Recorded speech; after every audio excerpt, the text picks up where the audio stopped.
we notice globally and across the African continent and in South Africa that businesses that respect gender diversity and bring more women into the workplace are more successful. The most impressive study done to date is by Catalyst, and they've proven where there are 3 or more women on a board, that company has a much better return on investment, return on capital, return on equity. So all major indicators of growth are better when there are 3 or more women serving on a board. If there's under 3, there's no discernible difference in performance. So it also tells you that there's an investment that needs to be made. There's a level of representation that needs to be made before these benefits start to accrue. We also know from several studies that companies that respect and maintain gender balance are rewarded through financial performance. And then no company can afford to ignore the fact that women are bringing vital and impressive qualifications to the workplace. So we're seeing a lot more women qualifying from universities. We're seeing a lot of them getting a better quality of pass as well. And it's simply something you can't afford to ignore. Now, if we need to compete globally, we need to use all of our resources. We need to step away from a scarcity mindset to an abundance mindset.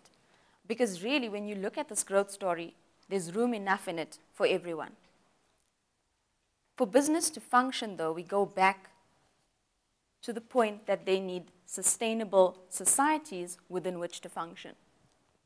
What happens when you start to involve women more in your society is that you see that there's a multiplier effect that starts to take place on productivity, efficiency, and sustained economic growth. So the best vehicle to drive growth across the African continent is actually investing in female education. Now, an amazing thing happens when you educate a female.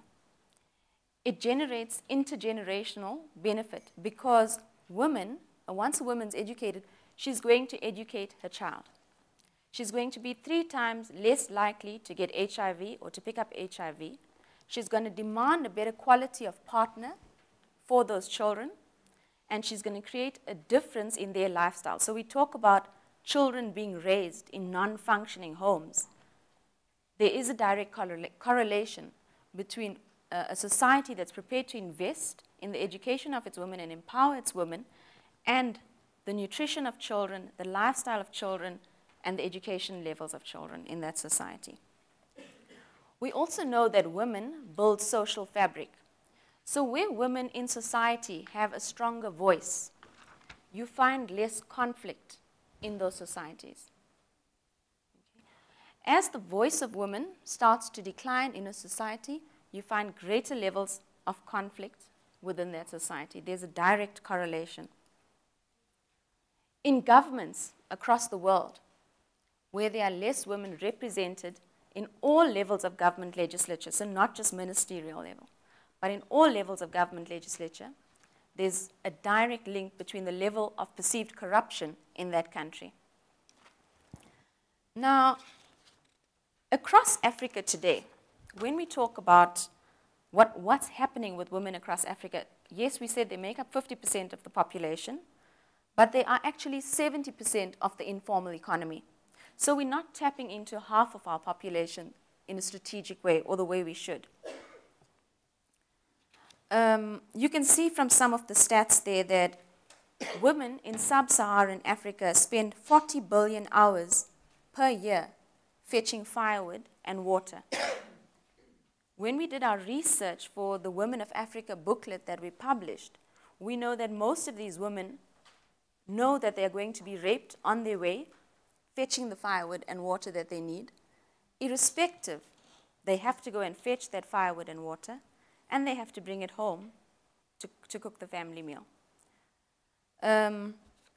Violence, and this is global, so it's not South Africa. Globally, violence against women is the leading cause of death and disability in the women age group 15 to 44.